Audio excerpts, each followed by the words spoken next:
ठंड में गरीब ससुराल वालों ने खाया पहली बार गाजर का हलवा।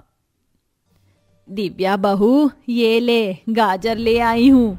क्या बात है सासू माँ, आप तो गाजर लेके बड़ी जल्दी आ गई, और गाजर भी एकदम मीठे और लाल लाल हैं। इसमें घी, मेवा, काजू, बादाम, दूध डालकर और भी गजब का हलवा बनेगा।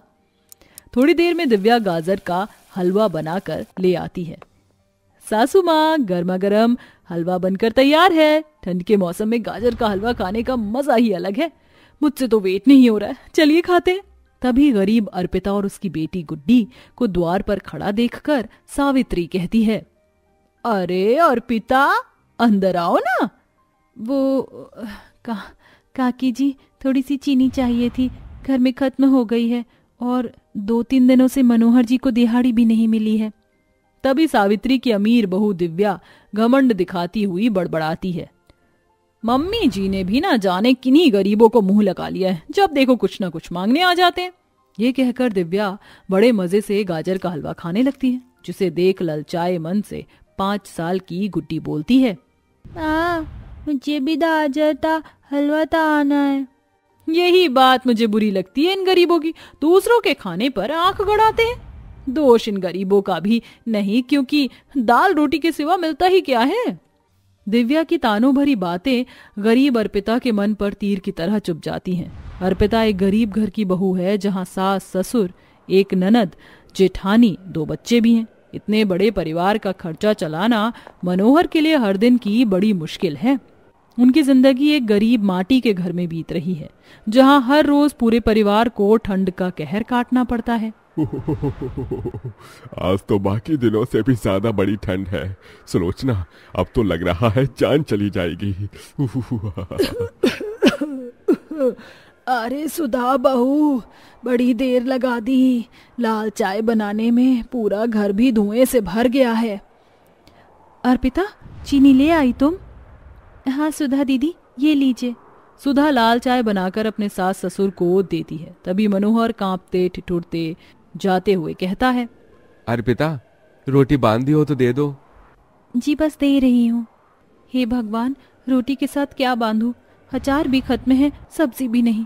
तभी डिब्बे में से बचा कुचा अचार का मसाला रोटी के साथ अर्पिता अपने पति मनोहर को देते हुए दुख मन से कहती है, सुनो जी, आज रोटी के साथ अचार का मसाला रख दिया है।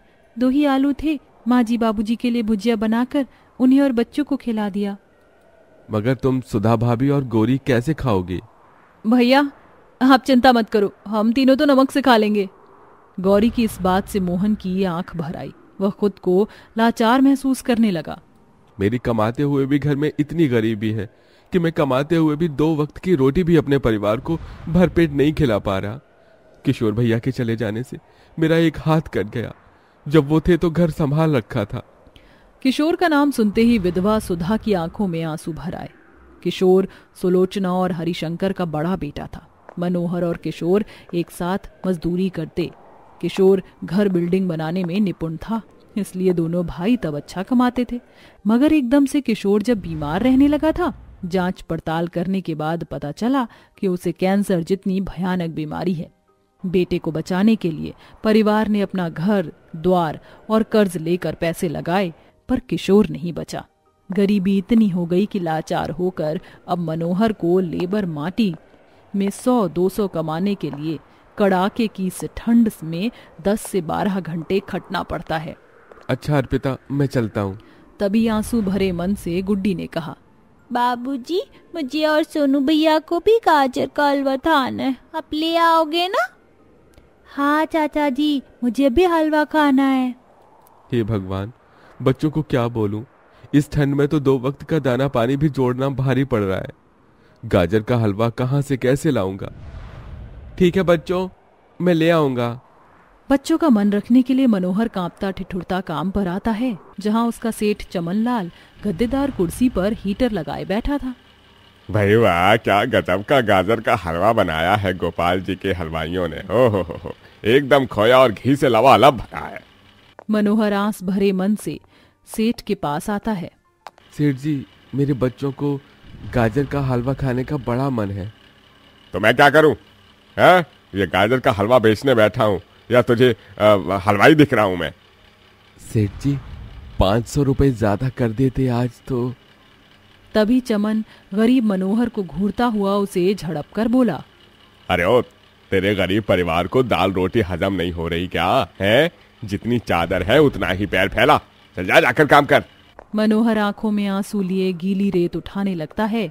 वहीं दूसरी ओर दोनों बच्चे गाजर का हलवा खाने की आस लगाए थे। ये हम आज गाजर का हलवा खाएंगे, गाजर का हलवा। हालांकि कहीं ना कहीं ये आस अर्पिता के गरीब ससुराल वाले के मन में भी लगी थी, मगर मनोहर उदास मन से खाली हाथ लौटा। बाबूजी, आप गाजर का हलवा नहीं लाए? बाबूजी के पास पैसे नहीं थे गुड्डी, इसलिए वो हलवा नहीं ला सके। माँ, मुझे गाजर का हलवा खाना है। अपने गरीब भाई की गरीबी लाचारी को समझते हुए गौरी भराई आंखों से लाड करते हुए गुड्डी और सोनू से बोली, अले ले, मेरे सोनू को गाजर का हलवा खाना है ना, अभी बुआ फटाफट से आटे का हलवा बना देगी। हमें नहीं खाना आटे का गरीबों वाला हलवा, पता नहीं हम ऐसे घर में पैदा क्यों हुए। ये सुनकर अर्पिता गुड्डी को थप्पड़ मार देती है। गाजर का हलवा खाना है, गाजर का हलवा खाना है, अगर दोबारा हलवा खाने की जिद की तो एक और थप्पड़ लगाऊंगी। अरे बहू, क्यों मार रही है उस मासूम को? रूखे सूखे के सिवा हम इन बच्चों को देते ही क्या है। अर्पिता रात भर घर की गरीबी को सोचकर फूट फूट कर ओट पर बैठी रोती रही। पहली बार मेरी गुड्डी ने मुझसे गाजर का हलवा मांगा था और मैं उसकी एक ख्वाहिश भी पूरी ना कर सकी। कुछ तो करना होगा, एक के कमाने से घर नहीं चलेगा। अगले दिन अर्पिता काम ढूंढने निकल जाती है और एक दो घर में झाड़ू पोछे का काम पकड़ लेती है। उसी शाम, अरे बहू, तू कहाँ थी सुबह से? माँ जी, मैंने काम पकड़ लिया है, अब से मैं भी काम करूंगी। ये सुनकर डबडबाई आंखों से अर्पिता के गरीब सास ससुर उसे आशीर्वाद देते हैं। जुग जुग जीती रहो बहू। इस तरह से मेहनत करते 1 महीना बीत जाता है। अर्पिता अपनी पहली तनख्वाह से हलवा बनाने का सारा सामान, घी, मेवा, खोया, दूध, काजू, बादाम, गाजर लेकर घर आती है। अर्पिता, इतना सारा सामान किस लिए? गाजर का हलवा बनाने के लिए दीदी। यह सुनकर गुड्डी और सोनू का मन खुशी से भर गया। सच माँ, आज हमारे घर गाजर का हलवा बनेगा। अर्पिता ने भराई आंखों से गुड्डी को देखा और कहा, हाँ मेरी बच्ची। इसके बाद अर्पिता, सुधा दोनों ने मिलकर काजू, बादाम, दूध, मावा, खोया डालकर गाजर का हलवा बनाया, जिसकी खुशबू से उनकी गरीब झोपड़ी भर गई और अर्पिता सबको गाजर का हलवा परोसती है, जिसे खाकर सभी की आंखों से खुशी के आंसू छलक गए। माँ जी, बाबूजी, हलवा कैसा बना है? बहुत ही स्वादिष्ट बना है बहू। इस गरीबी ने 2 वक्त की रोटी पर भी अक्सर मोहताज किया है, मगर आज तेरी बदौलत हमने पहली बार गाजर का हलवा खाया है। हाँ भाभी, हमारे परिवार ने आज पहली बार गाजर का हलवा खाया है। तभी सोनू अर्पिता और सुधा का मुंह देखते हुए कहता है, माँ, चाची, मुझे थोड़ा और गाजर का हलवा चाहिए, थोड़ा और मिलेगा? ये सुनकर सुधा का दिल निकल आया। भरे मन से उसने कहा, हाँ मेरे लाल, अभी देती हूँ। माँ, मुझे भी गाजर का हलवा चाहिए। गाजर का हलवा इतना स्वादिष्ट था कि अर्पिता के ससुराल वालों ने जमकर खाया।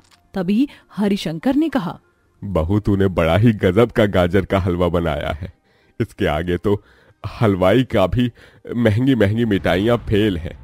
मेरी मान तो तू दूसरों के घर काम करना छोड़कर गाजर का हलवा बनाकर बेच, इस ठंड में खूब बिकेगा।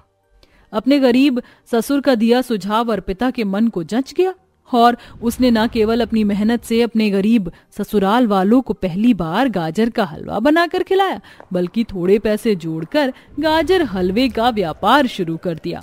लोगों को उसका वह गाजर हलवा बहुत भाता, जिससे उसे आमदनी अच्छी होने लगी और थोड़े समय बाद घर की गरीब हालत भी ठीक हो गई।